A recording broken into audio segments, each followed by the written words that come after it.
Sari hau pauso handia da Mendeberrirentzat, egiten dugun lanak balioa duela eta historiak sortzen hasten eta kontatzen jarraitzeko motivazio izugarria ematen digulako.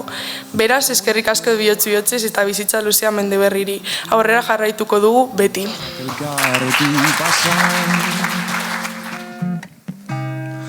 Mezu bat bidaltzea hortik bie. Guretzat interesgarria da gure herrietako ikastetxeetan dabiltzan ikasleek egiten dutena jasotzea eta zabaltzea. Gazteen begiradaren bidez, ikustea gaur egun munduan eta hemen gertatzen ari diren hainbat auzi. Hori du xede sariketa honek. Begirada berri horiek ekartzea berriaren komunitatera eta oro har gizartera.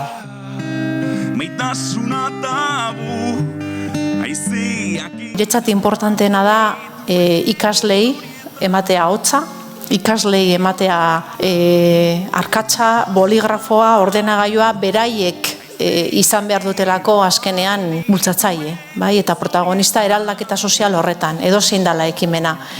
Eta bigarrenik, azpimarratuko nuke euskara, ez? Amagoia berak aipatu du, ez?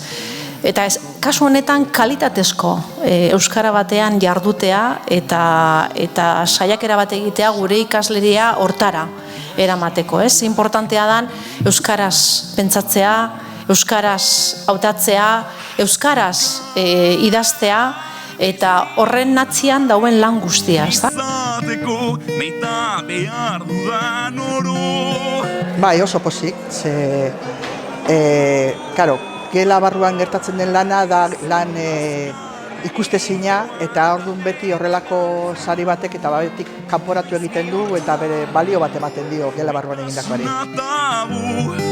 Haizeak iramaten dituen hitz horietan noiz bihurtu da maitasuna tabu.